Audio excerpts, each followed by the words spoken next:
नमस्कार aspirants. Kaivalya civil services mentors हबच्या official YouTube चॅनलमध्ये तुमचे स्वागत आहेत. आज आपण भेटलेले आहोत how to prepare for the UPSC आणि MPSC Rajyaseva main exam new pattern 2025 च्या पार्ट 7मध्ये. आजचा व्हिडिओचा जो आपला रेफरन्स टॉपिक ऑफ डिस्कशन असणार आहे तो म्हणजे रेफरन्स बुक, जे UPSCसाठी आणि MPSC राज्यसेवा नवीन पॅटर्ननुसार विद्यार्थ्यांना किंवा ॲस्पिरंट्सला ते म्हणजे बेनिफिशियल राहतील, ज्याच्यातून ते सेल्फ स्टडी करू शकतात. आणि मागच्या जसं आपण बघितलं होतं की मागच्या व्हिडिओमध्ये आपण लिस्ट ऑफ बेसिक बुक्स जे होते ती प्रोव्हाइड केली होती विद्यार्थ्यांना, जेणेकरून त्यांचं फाउंडेशन रेडी होण्यासाठी कुठल्या कुठल्या NCERTs आणि स्टेट बोर्ड्स ह्या त्यांनी वाचले पाहिजे हे आपण सब्जेक्ट्सनुसार आणि त्याच्यामधल्या जर काही टॉपिक्स असतील तर टॉपिक्सनुसार ज्या NCERTs आणि स्टेट बोर्ड आहेत ते क्लासिफाय करून दिले होते. आणि काही जर चॅप्टर्स त्याच्याशी रिलेटेड त्या पर्टिक्युलर टॉपिकशी रिलेटेड असतील तर ते पण ब्रॅकेटमध्ये क्लासिफाय केलेले होते. तर आजचा आपण टॉपिकमध्ये बघणार आहोत की रेफरन्स बुक कसे म्हणजे कुठले यूज करायला पाहिजे. आता या अगोदर एक डिस्क्लेमर म्हणजे ज्यावेळेस तुम्ही प्रिपरेशनला सुरुवात करत आहात तर त्याच्या अगोदर जसं आपण बघितलेलं आहे पहिल्या आपल्या व्हिडिओपासून की तुम्हाला स्ट्रॅटेजी डिवाईस करत असताना एक्झामचं स्ट्रक्चर, त्याची डिमांड ह्या गोष्टी माहीत असली पाहिजे. आणि ज्यावेळेस तुम्हाला ह्या गोष्टी माहिती आहेत आणि ज्यावेळेस तुम्ही रेफरन्स बुककडे जात आहेत तर यामध्ये गृहीत धरलेलं आहे की तुम्ही जे बेसिक लिस्ट दिलेली बेसिक बुक्सची ती पण तुम्ही रेफर केलेली असेल, म्हणजे जेणेकरून ज्या गोष्टी डुप्लिकेशन्स होती तर डुप्लिकेशन ऑफ एफर्ट्स आपण या ठिकाणी अवॉइड करू. आता ज्यावेळेस तुम्ही पहिले सिलेबस रेडी करा, प्रिव्हियस इयर क्वेश्चन पेपर व्यवस्थित रेडी करा आणि सिलेबसच्या टॉपिकनुसार आणि आलेल्या क्वेश्चननुसार in the context of UPSC mains त्यानुसार हे जे रेफरन्स बुक्स आहेत तर रेफरन्स बुक वाचायचे.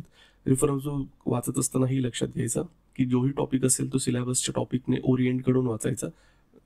पहिल्या पेजपासून तर शेवटच्या पेजपर्यंत कुठलेही पुस्तक वाचायचं नाही, म्हणजे एक्झामच्या डिमांडनुसार वाचायचं. ते जर एक्झामच्या डिमांडनुसार डिझाईन केलेलं असेल तर ऑब्व्हियसली ते तुम्हाला पूर्ण वाचावं लागेल. पण एक्झामच्या डिमांडनुसार जर ते नसेल, त्याच्यामधले काही ठराविक टॉपिक्सच महत्त्वाचे असतील तर तेवढेच टॉपिक्स तुम्ही रेफर करणे महत्त्वाचे आहे या एक्झामसाठी, म्हणजे राज्यसेवेसाठी आणि UPSCसाठी सुद्धा. तर मूलमंत्र काय असलं पाहिजे तर ऑप्टिमम रिसोर्सेस. ऑप्टिममचं मिनिंग कमी पण नाही, मॅक्सिमम पण नाही, म्हणजे एवढे गरजेचे रिसोर्सेस तुमच्याकडे तुम्ही रेफर करणे गरजेचे आहेत की ज्याच्यामुळे तुमचं जे काही अभ्यासाची जी डेप्थ आहे ती डेप्थ पण इतरांपेक्षा चांगली असणार आहे. त्याच्यानंतर एक्झामिनेशनसाठी जी डिमांड आहे ती डिमांड तुम्ही फुलफिल करतायत आणि इफेक्टिव्ह तुमचं आन्सर तुम्ही लिहू शकतायत. तर चला आता आपण रेफरन्स बुक्सची जी लिस्ट आहे ती पेपरनी आहे बघूया. आता GS1चा जर पेपर बघितलं तर GS1चा जो टॉपिक येतो तर Indian heritage and culture, history and geography of the world and society. मग आता याच्यामध्ये हे जे काही सब्जेक्ट्स देत असतात म्हणजे रेफरन्स बुक देत असताना मी मराठी आणि इंग्लिश हे दोघांमध्ये दिलेले आहेत.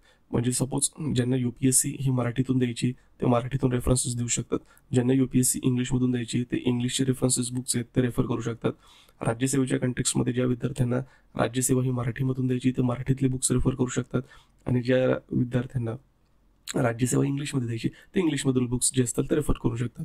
आता जर आपण बघितलं हिस्ट्री तर हिस्ट्रीच्या कॉन्टेक्स्टमध्ये म्हणजे MPSC राज्यसेवा आणि UPSCचं जी मेन्स आहे त्याच्या कॉन्टेक्स्टमध्ये हिस्ट्रीला जर आपण क्लासिफाय करायला गेलो तर त्याचे सब पार्ट्स आपण आयडेंटिफाय करू शकतो आपल्या स्टडीच्या पर्पजसाठी. जसं पहिला एन्शियंट हिस्ट्री, दुसरा मेडायवल हिस्ट्री. एन्शियंट अँड मेडिवलला अलाइन चालणारा जो आहे तो आर्ट अँड कल्चरचा पार्ट. त्याच्यानंतर मॉडर्न हिस्ट्री, मग मॉडर्न इथं मॉडर्न इंडियन हिस्ट्री, मग त्याच्यामध्ये पोस्ट इंडिपेंडन्स इंडिया. मग राज्यसेवेच्या कॉन्टेक्स्टमध्ये जर बघितलं तर मॉडर्न हिस्ट्री ऑफ महाराष्ट्र म्हणजे महाराष्ट्राची मॉडर्न हिस्ट्री ते पण इन्क्लूड होईल. आणि वर्ल्ड हिस्ट्री, मग वर्ल्ड हिस्ट्री हे राज्यसेवेच्या कॉन्टेक्स्टमध्ये सुद्धा आणि UPSC मेन्सच्या कॉन्टेक्स्टमध्ये सुद्धा तर आहेत. मग आता या टॉपिक्सनुसार जर आपण बघितलं तर एन्शियंट हिस्ट्रीसाठी काय आहे तर RA शर्मांचं जे काही प्राचीन भारत आहे ते इम्पॉर्टंट आहे. आता मराठीत पण अवेलेबल आहे आणि इंग्लिशमध्ये, म्हणजे इंग्लिशचं मराठीमध्ये ट्रान्सलेशन केलं.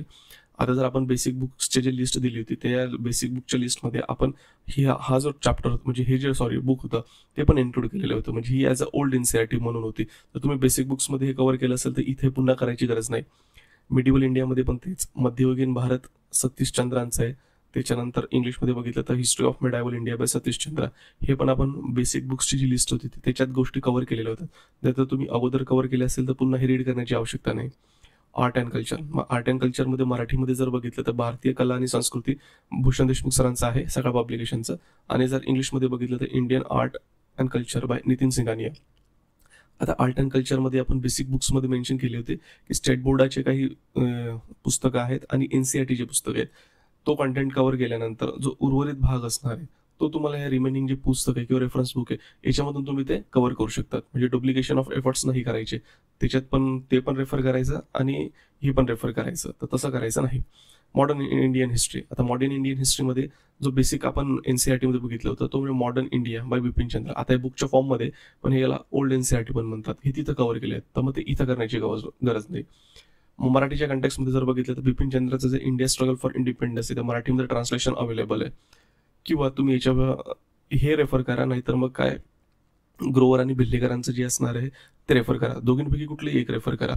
तर मी रेकमेंड करेल, जर तुम्ही बिपिन चंद्राचं वाचलं नसेल तर तुम्ही ग्रोवर आणि बेल्लेकर करा, कारण याच्यामध्ये पुन्हा तुम्हाला detail in the sense 1707 onward म्हणजे औरंगजेबानंतरचा जो कॉन्टेक्स्ट आहे तो याच्यामध्ये इन्क्लूड केलेला आहे. आणि इंडिया स्ट्रगल फॉर इंडिपेंडन्स हे पण इन डेप्थ आहेत, पण अगोदरचे जे म्हणजे 18व्या शतकातल्या ज्या घडामोडी आहेत mid of the 18th century पासूनच्या, त्या फार डेप्थमध्ये याच्यामध्ये दिलेल्या नाही आहेत इंडिया स्ट्रगल फॉर इंडिपेंडन्समध्ये.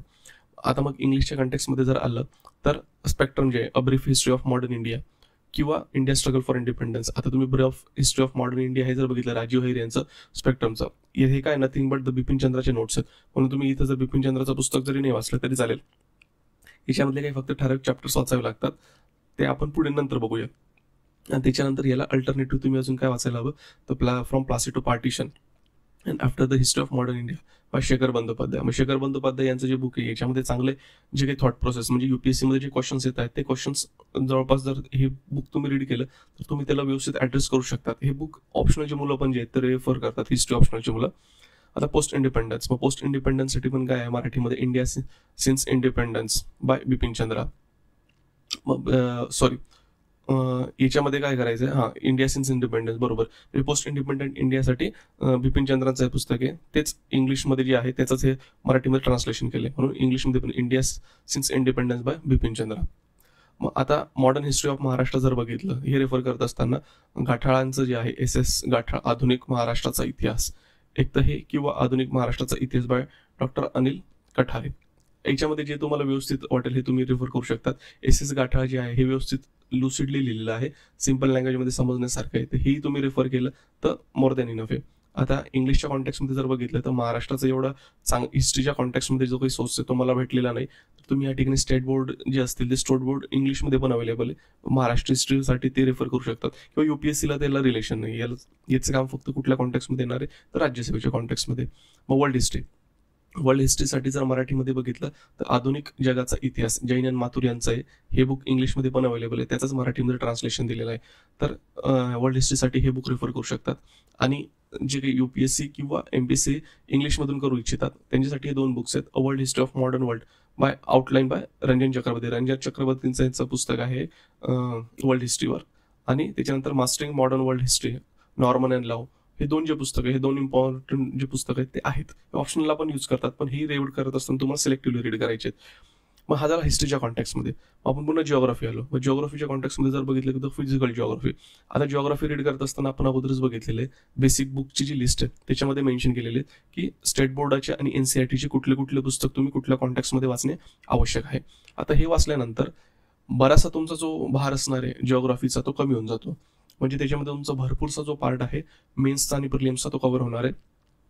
मग आता याच्या व्यतिरिक्त तुम्हाला जे NCERT मध्ये काही टॉपिक्स हे डेप्थमध्ये दिलेले नसतील किंवा तुम्हाला ते गोष्टी तिथे समजल्या नसतील आणि तुम्हाला अजून कव्हर करायचं असेल तर तुम्ही प्राकृतिक भूगोल बाय के सागर पब्लिकेशनचं बघू शकतात, किंवा तुम्हाला जेही चांगलं वाटेल ते तुम्ही रेफर करू शकतात. इथे मी फक्त रेफरन्स दिलेले आहेत.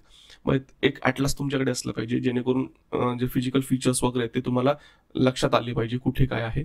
त्यानंतर इंग्लिशमध्ये जर बघितलं फिजिकल जिओग्राफीच्या कॉन्टेक्समध्ये तर certificate of physical and human geography by JC Long आणि वर्ल्ड ॲटलास जो आहे तो वर्ल्ड ॲटलास लागणारच आहे. आता JC लॉंग यांचं जे पुस्तक आहे ना, जर NCERT तुम्ही व्यवस्थित कव्हर केलेला आहे तर याच्यातून फक्त तुम्हाला काहीतरी थोडं ठराविक पार्ट आहे तो करावा लागतो, म्हणजे क्लायमेटॉलॉजीचा जो पार्ट आहे तो व्यवस्थित केला ना तर तुमचं जो फिजिकल जिओग्राफी व्यवस्थित होऊन जाते. नेक्स्ट याच्यामध्ये जर बघितलं तर इंडियन जिओग्राफी. आता इंडियन जिओग्राफीच्या कॉन्टेक्समध्ये आपण बेसिक बुक्सच्या लिस्टमध्ये बघितलं होतं की ज्या NCERTचे इंडियन जिओग्राफीच्या कॉन्टेक्समध्ये या व्यवस्थित कव्हर केल्या तर काय होणार आहे, तुमचा बरसातचा जो पाया आहे तो पाया कव्हर होऊन जाईल. आता हे जे माजिद हुसेन यांचं जे पुस्तक आहे भारताचा भूगोल, याच्यामधून पण तुम्हाला काय करायचं आहे, मग फक्त व्हॅल्यू एडिशन करायचे, ज्या गोष्टी NCERT मध्ये डिटेलमध्ये दिलेल्या नसतील आणि ज्या एक्झामिनेशनसाठी रिक्वायर्ड असतील त्या गोष्टी कशातून करायचं, geography of India by Majid Husain. त्याच्यानंतर महाराष्ट्राची जिओग्राफी. मग महाराष्ट्राची जिओग्राफीचा कॉन्टेक्स्ट जर बघितलं तर महाराष्ट्र भूगोल बाय A.B. सौदी किंवा जे दीपस्तंभ पब्लिकेशनचं पुस्तक आहे, दोघींपैकी कुठली एक चांगलं जे असेल ते तुम्ही त्या ठिकाणी रेफर करू शकतात. आता इंग्लिशच्या कॉन्टेक्स्टमध्ये जर बघितलं तर महाराष्ट्राचं भूगोलाचं एक काही चांगलं सोर्स मला सापडलेला नाही आणि असं UPSC ते काही कामाचं नाही. आणि ज्यांनाही राज्यसेवा इंग्लिशमधून जायची असेल तेही मराठीमधून एवढा संदर्भ रीड करून इंग्लिशमध्ये त्याचं ट्रान्सलेट करून घेऊ शकतात. त्याच्यानंतर सोसायटी. आता सोसायटीच्या बाबतीत जर प्रिपेअर करायचं म्हटलं ना, हा NCERTचाच तुमचा महत्वाचा पाया आहे. ज्या NCERTs आपण बघितल्या होत्या सोसायटीच्या कॉन्टेक्स्टमध्ये, सोशिओलॉजीच्या कॉन्टेक्स्टमध्ये, म्हणजे महाराष्ट्र स्टेट बोर्डाच्या आणि NCERT टेक्स्टबुक हे जर तुम्ही व्यवस्थित केलं ना, तर तुमचा जो पूर्ण पाया आहे तो पूर्ण पाया या ठिकाणी विकसित होऊन जातो. मग याच्यानंतर ह्या ज्या गोष्टी आहेत, भारतीय समाज, संरचनात्मक प्रश्न आणि सामाजिक समस्या, डॉक्टर प्रदीप आगलावे. हे मराठी जर त्यांना अजून सोसायटी व्यवस्थित डेप्थमध्ये समजून घ्यायची असेल तर ते हे रीड करू शकतात. आणि इंग्लिशमध्ये जर बुक बघितलं तर social problems in India by Ram Ahuja हे जे पुस्तक आहे हे पुस्तक असू शकतं. पण हे दोघे पुस्तक काय असतील, तुम्हाला बेसिक फाउंडेशन डेव्हलप करायला मदत करतील, पण जसे प्रश्न वगैरे विचारले जातात त्यासाठी हे फार एवढे हेल्पफुल नसतील.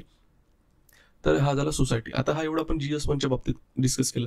GS2च्या बाबतीत जर आलो, मग GS2चे टॉपिक सुटले governance, constitution, polity, social justice and international relations. आता पॉलिटीसाठी सगळ्यांना बेसिक सोर्स माहिती आहेत. NCERTs अगोदर आपण कव्हर केलेले आहेत. आता NCERTs कव्हर केल्यामुळे काय होणार आहे, तुमचा जो बेसिक फाउंडेशन आहे हे बेसिक फाउंडेशन या ठिकाणी क्रिएट झालेलं आहे. मग याच्यानंतर तुमचं जे नेक्स्ट स्टेप असणार आहे पॉलिटीसाठी तर ते आहे M. लक्ष्मीकांत यांचं पुस्तक. M. लक्ष्मीकांतचं पुस्तक यांचं मराठीमध्ये पण ट्रान्सलेशन अवेलेबल आहे. जी लेटेस्ट एडिशन असेल ती तुम्ही ज्यावेळेस प्रिपेअर करत असाल तर त्यावेळेस परचेस कराल, ते त्याच्यातून रेफर करा. इंग्लिशच्या कॉन्टेक्स्टमध्ये जरी बघितलं तरी तेच आहे. मग अजून एक चांगलं पुस्तक आहे की introduction to the constitution of India by D.D. Basu. हे थेरॉटिकल अंडरस्टँडिंग फार देतं किंवा अनालिसिस देतं. आणि त्याच्यानंतर Indian polity by M. Laxmikanth दोघी ठिकाणी कॉमन आहेत. गव्हर्नन्स. आता गव्हर्नन्समध्ये पण चा जो पार्ट आहे जो तुमच्या सिलेबसमध्ये दिलेला आहे, पुन्हा त्याच्यासाठी M. लक्ष्मीकांत यांचं पुस्तक अवेलेबल आहे. आता मराठीमध्ये ज्यावेळेस मी बघितलं होतं तर मला लेटेस्ट एडिशनचं तर काही सापडलं नाही, पण ज्यावेळेस तुम्ही गव्हर्नन्सचं पुस्तक परचेस कराल तर ते कुठलंही घ्याल तर ते लेटेस्ट एडिशनचं घ्या, जेणेकरून सिलेबसनुसार प्रिव्हियस इयर क्वेश्चन पेपरनुसार जसा ट्रेंड विचारला जातो त्यानुसार जर कंटेंट त्या पुस्तकामध्ये ऍड केलेलं असलं पाहिजे. इंग्लिशमध्ये जे आहे ते तर रेडीली अवेलेबल आहे, त्याच्यामुळे नो इश्यू. त्याच्यानंतर social issues and social justice. आता सोशल इश्यूज अँड सोशल जस्टिससाठी जर बघितलं ना, it is a dynamic part. हा फार डायनामिक पार्ट आहे आणि याच्यावर कसे क्वेश्चन्स विचारले जातील हे पूर्ण करंट अफेअर्स बेसवर डिपेंडेंट असतात. त्याच्यामुळे याच्यासाठी एक पर्टिक्युलर असा बुकचा जो सोर्स आहे हा सोर्स मला या ठिकाणी काही सापडला नाही, पण त्याच्यात काही चिंता करण्यासारखी विद्यार्थ्यांना काहीच प्रॉब्लेम नाही. आपण काही वेळेला सिव्हिल सर्व्हिस असेसमेंट सबचे जे क्लास नोट्स असतील त्या तुम्ही रेफर करू शकता. ते रेफर केल्यानंतर तुम्हाला सोसायटीचा पण वेगळं काही रेफरन्स मटेरियल रीड करण्याची आवश्यकता नाही. आणि सोसायटी, सोशल जस्टिस आणि सोशल इश्यूज या सगळ्या गोष्टी तुमच्या ते ह्या नोट्समधून कव्हर होऊन जातील. इंग्लिशच्या कॉन्टेक्स्टमध्ये जर बघितलं तर social justice by Naveen Kumar Chandra IS Oakbridge पब्लिकेशनचं आहे. यांचं पुस्तक मला चांगलं वाटलं. ही ज्यांना इंग्लिशमधून प्रिपेअर करायचं ते ह्याला रेफर करू शकतात. मग इंटरनॅशनल रिलेशन्स. आता इंटरनॅशनल रिलेशनच्या कॉन्टेक्स्टमध्ये जर बघितलं तर आता शैलेंद्र देवाणकर जे आहेत त्यांचं पुस्तक आहे भारताचे परराष्ट्र धोरण आणि नवीन प्रवाह. हे त्यांचं पुस्तक दिलेलं आहे. याच्यामधली जी बेसिक इन्फॉर्मेशन तुम्हाला इंटरनॅशनल रिलेशनच्या कॉन्टेक्स्टमध्ये लक्षात येऊन जाईल. आता हे पुस्तक काही परीक्षेसाठी लिहिलेलं नाहीये, पण हे जनरल पब्लिकच्या अवेअरनेससाठी लिहिलेलं आहे. पण मग याच्यामधून जेवढं काही तुम्हाला रीड करून अंडरस्टँड करता येईल तेवढं तुम्ही करू शकता. आता इंग्लिशमध्ये जर बघितलं तर टाटा मॅग्रो हिलचे पब्लिकेशन्स अवेलेबल, म्हणजे या पब्लिकेशनचे 2 चांगले पुस्तक अवेलेबल. एक आहे international relations by Pawneet Singh आणि दुसरं म्हणजे international relation by IPS Shrikumar आणि IPS डॉक्टर राजेश कुमार मोहन. याच्यापैकी कुठलंही एक तुम्ही रेफर करू शकतात, जेणेकरून तुमचा जो इंटरनॅशनल रिलेशनचा जो पार्ट आहे हा तो या ठिकाणी काय होईल, बेसिक तुमचा कव्हर होईल. हा झाला आपला GS2चा पार्ट. त्याच्यानंतर GS3. तर GS3 मध्ये टॉपिक कुठले आहेत, economic development, science and technology, environment and biodiversity, disaster management and security. आता याच्यामधले जे रेफरन्सेस आहेत ते रेफरन्स बुक्स लक्षात घ्या. इकॉनॉमीसाठी आता मराठीमध्ये जर बघितलं तर भारतीय अर्थव्यवस्था बाय रमेश सिंग हे पुस्तक तुम्हाला सिलेबसच्या टॉपिक्सनुसारच रीड करायचं आहे. ठीक आहे. त्याच्यानंतर ज्यावेळेस तुम्ही प्रिपेअर करणार आहात, म्हणजे ज्या वर्षी तुम्ही एक्झाम देणार आहेत तर तेव्हाचे तुम्हाला काय करायचे आहेत, इकॉनॉमिक सर्व्हेज, मग तो महाराष्ट्राचा पण आणि भारताचा पण, म्हणजे युनियन गव्हर्नमेंटचा पण. त्याच्यानंतर बजेट, मग महाराष्ट्राचा पण बजेट आणि त्याच्यानंतर गव्हर्नमेंट इंडिया म्हणजे युनियन बजेट आहे तो पण तुम्हाला व्यवस्थित करायचा आहे. इंग्लिशमध्ये पण सेम तेच आहे. जे बुक आहे रमेश सिंग इंडियाज इकॉनॉमी, त्याच्यानंतर इकॉनॉमिक सर्व्हे आणि युनियन बजेट. UPSC साठी महाराष्ट्राचा जो बजेट आणि इकॉनॉमिक सर्व्हे तो रेफर करण्याची आवश्यकता नाही, पण राज्यसेवेच्या कॉन्टॅक्टमध्ये तुम्हाला महाराष्ट्राचा म्हणजे बजेट आणि इकॉनॉमिक सर्व्हे हे दोघंही रेफर करण्याची आवश्यकता आहे. मग GS3 मधला महत्वाचा पुढचा टॉपिक म्हणजे सायन्स अँड टेक्नॉलॉजी. आता सायन्स अँड टेक्नॉलॉजीमध्ये जर बघितलं तर हे 2 पुस्तकं आताशी अवेलेबल आहे, समग्र विज्ञान आणि तंत्रज्ञान आणि त्याच्यानंतर विज्ञान आणि तंत्रज्ञान. आता हे 2 लेखकांची पुस्तकं जे अवेलेबल आहे तर ते तुम्ही लेटेस्टमध्ये बघा आणि सिलेबसनुसार ते आहे का नाही ते बघून घ्या, कारण अगोदर हे जे पुस्तकं तयार झालेले आहेत हे राज्यसेवेच्या जुन्या पॅटर्ननुसार त्यांनी जनरेट केले म्हणजे प्रिपेअर केले होते. तर नवीन पॅटर्न आहे, तर नवीन पॅटर्ननुसार ज्या काही टॉपिक्स आहेत त्याच्यात कव्हर असतील तरच तुम्ही ह्या गोष्टी घेणे अपेक्षित आहे, नाही तर घेऊ नका. आणि इंग्लिशमध्ये जर बघितलं science and technology by RP Agrahari, McGraw Hill पब्लिकेशनचं. याच्यामध्ये तुमचं जे बेसिक सिलेबसचे टॉपिक्स आहेत ते टॉपिक्स या ठिकाणी तुमचे कव्हर होऊ शकतात. आता एन्व्हायरमेंटसाठी जे आहे तर एन्व्हायरमेंटसाठी पुन्हा पर्यावरणीय परिस्थिती, environmental ecology, biodiversity and climate change by Tushar Ghorpade.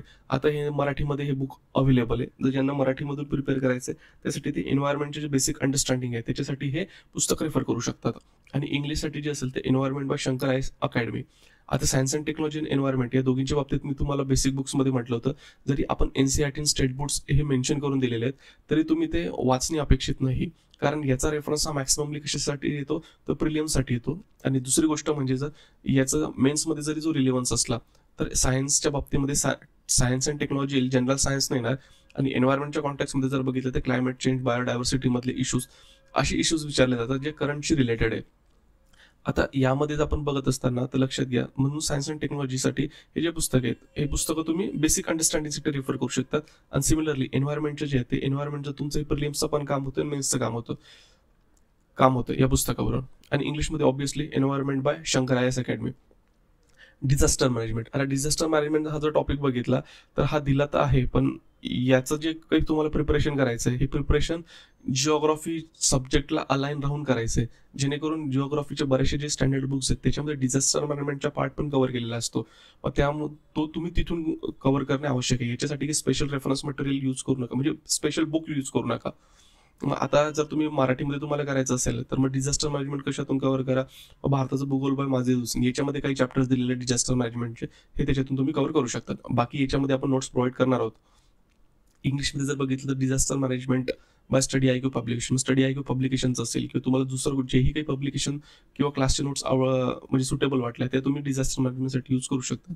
आता इंटरनल सिक्युरिटी. मग इंटरनल सिक्युरिटीचं जर रेफरन्स बुक जर बघितलं मग मराठीमध्ये तर भारताची अंतर्गत सुरक्षा राकेश अकोलकर यांचं बुक आहे. हे तुम्ही जस्ट ग्लान्स म्हणजे रेफर करू शकतात, रीड करू शकतात.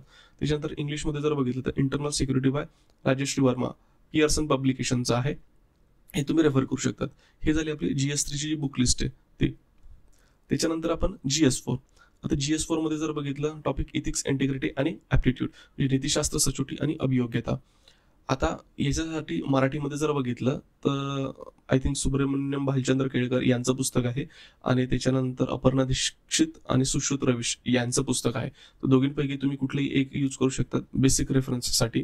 त्यानंतर जर इंग्लिशमध्ये जर बघितलं तर इंग्लिशमध्ये आहे सुब्बाराव आणि PN रॉय चौधरी यांचं बुक, किंवा याच्यानंतर डॉक्टर डी के बालाजी यांचं पुस्तक आहे. हे दोघींपैकी कुठले एक बुक तुम्ही काय करू शकता तर रेफरन्ससाठी यूज करू शकतात. हा झाला GS4चा कॉन्टेक्स्ट. त्याच्यानंतर करंट अफेअर्ससाठी हा सोर्स आपण अगोदरच दिलेला आहे. त्याच्यामध्ये मग आता क्लासिफाय करून दिलं मी पुन्हा याच्यामध्ये. मग न्यूजपेपरमध्ये जर मराठीत वाचायचं असेल तर लोकसत्ता, महाराष्ट्र टाइम्स, सकाळ इत्यादी याच्यापैकी कुठलाही एक.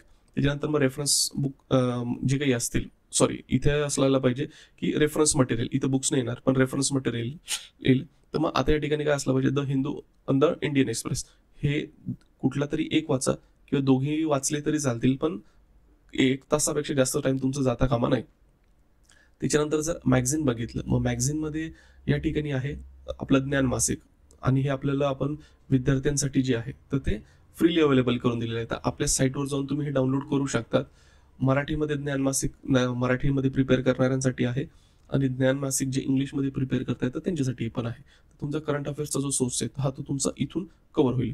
आता हे झाले आपले जे काही रेफरन्स बुक्स आहेत स्टुडंट्सला हवे असतील ते आपण या ठिकाणी देण्याचा प्रयत्न केलेला आहे. तर आता पुन्हा याच्यामधलं डिस्क्लेमर माझ्या हिशोबाने मी सांगण्याचा प्रयत्न करतो, किंवा जसं आम्ही आता फोरममध्ये स्टुडंट्सला मेंटरिंग करतो किंवा मुलं आमच्याकडे मेंटरिंगला येतात, त्यानंतर आम्ही जसं त्यांना टीच करतो, मागच्या 5 ते 7 वर्षापासून या टीचिंग फील्डमध्ये आहे, तर त्याच्यामुळे काय विचारलं जातं, कुठून काय केलं जातं याचा अंदाज आम्हाला भरपूर आलेला आहे. टॉपर्सचे जे काही एक्सपिरियन्सेस ते ऐकलेले आहेत, त्यांना मेंटर केलेलं आहे, त्याच्यामुळे हे गोष्टी लक्षात येतात की विद्यार्थ्यांनी काय रेफर करायला हवं आणि काय रेफर करायला नको. आता शेवटचा डिस्क्लेमर मी पुन्हा रिपीट करणार आहे, तो म्हणजे जे काही रेफरन्सेस बुक असतील ते आपल्याला ऑप्टिमम असले पाहिजे, म्हणजे मॅक्सिमम पण नाही, मिनिमम पण नाही. जेवढे आपल्याला डेप्थ अंडरस्टँडिंग, म्हणजे जे सब्जेक्ट्स मॅटर अक्वायर करण्यासाठी लागणार जेवढी डेप्थ, त्यासाठी त्या गोष्टी असल्या पाहिजे. त्यासाठी आपण मिनिमम एक सोर्स जो आहे तो रेफर करायचा, त्याच्यापेक्षा जास्त वाढवण्याचा प्रयत्न करायचा नाही सुरुवातीला तरी. आणि आता हे बुक्स दिल्यानंतर आता मी याच्यामध्ये सजेस्ट करेल की कुठले टॉपिक्स जे असतील ते कुठले टॉपिक्स तुम्ही आपल्या नोट्समधून रेफर करा. म्हणजे काही सिव्हिल सर्व्हिसेस मेंटर्स हबचे जे काही नोट्स असतील त्या नोट्समधून तुम्ही तो प्रिपेअर केला पाहिजे, जेणेकरून तुमचं जे बर्डन आहे ते बर्डन कमी होईल. आता एसेचं जर बघितलं तर ॲसच एसेचा काही हे नसते, म्हणजे काही बुक वगैरे नाही आहे, पण एसेसाठी काय लागणार आहे तर कंटेंट. आता एसेसाठी तुमचा कंटेंट कुठे डेव्हलप होणार आहे, जे तुम्ही जे जनरल स्टडीजचं अंडरस्टँडिंग, म्हणजे जेवढं तुमचं प्रिपरेशन स्ट्रॉंग होईल तेवढं तुमचं जे एसेसाठीचा जो फॉल्डर आहे तो एसेसाठीचा फॉल्डर क्रिएट होईल. एक म्हणजे ते सब्जेक्ट्स आणि दुसरं म्हणजे करंट अफेअर्स. मग आपली जी मॅगझिन असणार याला जोड दिले आणि तुमचे जे सब्जेक्ट मटेरियल तुम्ही रीड करणार ते सगळं कंटेंट कशासाठी असणार आहे तर एसेसाठी. फक्त याच्यानंतर आपण जेव्हा एसेचं स्ट्रॅटेजी बघूया तर त्यानुसार फक्त काय करायचं, एसेच्या थीम्सनुसार ते कंटेंट जे असेल ते तुम्हाला क्लासिफाय करून घ्यायचं आहे तुमच्या इझीसाठी, जेणेकरून त्याच्या संदर्भात जर एसे आला तर तुम्हाला लिहिता आला पाहिजे. पुन्हा पोस्ट इंडिपेंडन्स इंडिया आणि वर्ल्ड हिस्ट्री यासाठी पुस्तक काही खरेदी करण्याची मला तरी वाटत नाही की आवश्यकता आहे, कारण हा पार्ट बल्गी पण आहे आणि याचं वेटेज किती राहील हे सांगता येत नाही. त्याच्यामुळे हे नोट्समधून प्रिपेअर करणे कधी बेनिफिशियल आहे.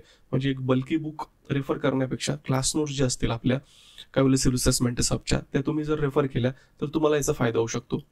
त्याच्यानंतर सोसायटी, सोशल इश्यूज आणि सोशल जस्टिस. आता सोसायटीच्या एनसीआरटीज तर तुम्ही रीड करणारच आहे, म्हणजे सोसायटीचा जो बेस आहे तो तुमचा क्रिएट झालेला आहे किंवा डेव्हलप झालेला आहे. त्याच्यानंतर सोसायटी रिलेटेड जे इम्पॉर्टंट डायमेन्शन्स आहेत, म्हणजे आतापर्यंत युपीएससीने जे क्वेश्चन्स विचारलेले आहेत, कसे विचारले जाऊ शकतात, त्या अनुषंगाने त्याचं जे बेसिक रेफरन्स मटेरियल असणार आहे किंवा त्याचं जे कंटेंट असणार आहे ते आपल्या नोट्समध्ये असेल.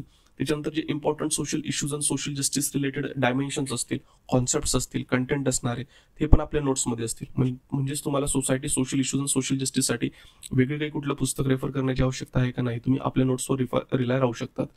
आणि जे करंट अफेअर्स याच्याशी रिलेटेड असतील तर तुम्ही ज्ञान मॅक्सिकमधून कव्हर करा. पुन्हा गव्हर्नन्ससाठीचं पण आहे ना, कुठलंही बुक रेफर करण्यापेक्षा आपल्या क्लासच्या नोट्स असतील ना ते क्लासच्या नोट्स रेफर करा, जेणेकरून एक्झामच्या डिमांडनुसार त्या नोट्स बनवलेल्या आहेत. तुम्हाला लक्षात येईल की त्या नोट्स रेफर केल्यानंतर की कमी वेळ टायमामध्ये व्यवस्थित तुमचं कंटेंट पण डेव्हलप असलं तुम्ही क्वालिटी आन्सर त्या ठिकाणी लिहू शकतात. पुन्हा इंटरनॅशनल रिलेशन्स. आता इंटरनॅशनल रिलेशन हा जो पार्ट आहे ना हा पूर्ण डायनामिक आहे, म्हणजे नियर अबाउट मॅक्सिमम हा करंटची काय होतो, मिळता जुळता होतो. आता करंटची पण मिळता जुळता होत असताना तर तुम्ही बेसिक मटेरियल जरी वाचलं असेल तरी ओके, नसेल वाचलं तरी आपले जे काही नोट्स असणार आहेत त्या नोट्समध्ये सगळे बेसिक डायमेन्शन्स कव्हर केलेले राहतील आणि जे करंट अफेअर्स रिलेटेड डेव्हलपमेंट्स आहेत ते आपल्या ज्ञान मासिकमधून कव्हर होतील. ते गोष्टी तुम्ही तिथून कव्हर करू शकतात. यासाठी पण कुठलं तुम्हाला स्पेशल बुक रेफर करण्याची आवश्यकता नाही. Similarly science and technology. Science and टेक्नॉलॉजीसाठी पण काय आहे तर काही कुठलं नवीन पुस्तक वगैरे रेफर करण्यापेक्षा ज्ञान मासिकमधून जे सायन्स अँड टेक्नॉलॉजीचे नवीन डेव्हलपमेंट, म्हणजे मंथली जे काही डेव्हलपमेंट्स असतात आणि त्या कव्हर केल्या जातात त्याच्यावर तुम्ही लक्ष ठेवून ते अभ्यासणे आवश्यक आहे. आणि आपल्या ज्या काही नोट्स वगैरे असते क्लासच्या काय सिव्हिल असेसमेंट त्याच्यातून तुम्ही हा टॉपिक अगदी व्यवस्थित प्रिपेअर करू शकता. त्याच्यानंतर डिझास्टर मॅनेजमेंट. सिमिलरली डिझास्टर मॅनेजमेंटसाठी कुठलं स्पेसिफिक जे काही बुक आहे ते रेफर करू नका. तर याच्यासाठी काय आहे तर जेव्हा स्टडी मटेरियल आहे ते काही सिव्हिल सर्व्हिसेस मेंटेन सबचं जरी तुम्ही रेफर केलं तरी तुमचा हा भाग होऊ शकतो. त्याच्यानंतर सिमिलरली इंटरनल सिक्युरिटीसाठी पण काय आहे की हा पण पार्ट कशाशी रिलेटेड आहे तर हा डायनामिक आहे, म्हणजे करंट ज्या डेव्हलपमेंट चालू आहे आणि त्याच्याशी रिलेटेड जे सिक्युरिटी डायमेन्शन्स आहेत ते सिक्युरिटी डायमेन्शन्स याच्यामध्ये काय केले जातात ते कव्हर केले जातात एक्झाममध्ये, म्हणजे क्वेश्चनच्या फॉर्ममध्ये. तर तुम्ही यासाठी पण काय आहे तर काही सिव्हिल सर्व्हिसेस मेंटेन सबचे जे काही स्टडी मटेरियल आहे त्याच्यावर रिलाय राहू शकतात. आणि एथिक्ससाठी काय करायचं, ज्या एनसीआरटीचे सिलेक्टिव्हली वाचायला सांगितले ते वाचले तरी चालेल, नसेल वाचले तर तुम्ही कुठलं एक बेसिक जे बुक रीड केलं ते बुक रीड करण्याबरोबरच त्याच्यामध्ये तुम्हाला काय व्हॅल्यू ॲडिशन लागेल, कारण हे जे बुक्स डेव्हलप केले त्याच्यामध्ये बेसिक कॉन्सेप्ट वगैरे पण दिले, पण ते महत्वाचं काय की त्याला अप्लाय कसं करायचं, त्याच्यासाठी एक्झाम्पल्स कसे असले पाहिजे, त्याच्यामधले व्हॅल्यू एडिशन कसे असतील. तर त्याच्यासाठी तुम्ही काय सिव्हिल सर्व्हिसेस मेंटेन सबमध्ये ह्या ज्या काही नोट्स असतील त्या नोट्सवर तुम्ही रिलाय राहू शकतात, क्लास नोट्सवर. आता एवढं डिस्कशन झाल्यानंतर लक्षात घ्या, तुम्ही कुठली बुक रेफर कराल, तर बुक रेफर करत असताना किंवा परचेस करत असताना तर ते जे काही लेटेस्ट एडिशन आहे ते लेटेस्ट एडिशनचं मागवा. एक सोबतच सगळे पुस्तकं मागवू नका. जेणेकरून कसं आहे की तुम्ही ज्या सब्जेक्टचं प्रिपरेशन करणार आहेत तर ते प्रिपरेशन करत असताना जेवढे बुक रिक्वायर्ड आहे तेवढे मागवा. जेणेकरून इन नियर फ्युचरमध्ये जर अजून काही चांगले सोर्स बाजारमध्ये आले तर तुम्ही त्याला शिफ्ट होऊ शकतात किंवा त्याला रेफर करू शकतात. थर्ड, त्याच्यानंतर की सुरुवातीलाच लक्षात घ्या, एकदा तुमचा सोर्स फिक्स झाला तर तो तुम्हाला चेंज करायचा नाही. चेंज करायचा नाही इन द सेन्स ते मटेरियल स्टँडर्डच असलं पाहिजे. तेच मटेरियल मी तुम्हाला इथे मेन्शन केलेले आहेत आणि तेच तुम्हाला रीड करायचं आहे फर्स्ट. आणि दुसरं म्हणजे काय, की जरी नवीन डायमेन्शन्स म्हणजे पुढच्या वर्षी समजा कुठला क्वेश्चन पेपर त्यांनी सेट केला आणि एखादा डायमेन्शन त्या बुकमध्ये जर कव्हर नसेल तर तुम्ही दुसरं जे कुठलेही मटेरियल रीड कराल तर ते तिकडे शिफ्ट होण्या अगोदर तुमच्याकडे जे आहेत ते पूर्ण झालेलं पाहिजे. आणि ते झाल्यानंतर जेवढं सिलेक्टिव्ह गरजेचं आहे तेवढंच तुम्ही दुसऱ्या सोर्समधून घेणं गरजेचं आहे. कारण जर तुम्ही जास्त बुक्स रेफर करायला गेले तर एक तर म्हणजे तुमचं जे काही चांगलं स्टडी आहे तो होणार नाही, तुम्हाला गोष्टी लक्षात राहणार नाही. गोष्टी जर लक्षात नाही राहिल्या तर ते तुम्ही व्यवस्थित आन्सर लिहू शकणार नाही. आता ही जी काही सब्जेक्ट जे बुक्स आहेत किंवा रेफरन्स बुक्स आहेत याची जी काही PDF आहे ती मी डिस्क्रिप्शन बॉक्समध्ये देऊन देईल, जेणेकरून ज्या स्टुडंट्सला ही हवी असेल ते तिथून याला मिळवू शकतात. आय थिंक आजचा व्हिडिओ जो असेल तो तुम्हाला बेनिफिशियल राहिला असेल. आणि या व्हिडिओबद्दल तुमचे काही ओपिनियन्स असतील तर ते आम्हाला आमच्या कमेंट बॉक्स म्हणजे यूट्यूबच्या कमेंट बॉक्सद्वारे कळवा. हा व्हिडिओ तुमच्या जास्तीत जास्त मित्रांपर्यंत पोहोचवा. आणि UPSC प्रिपरेशनसाठी आणि MPSC राज्यसेवा न्यू पॅटर्नच्या प्रिपरेशनसाठी नवीन अपडेट्ससाठी आमच्याशी कनेक्टेड राहा. आमच्या यूट्यूब चॅनलला सबस्क्राईब केलं नसेल तर सबस्क्राईब करा. धन्यवाद.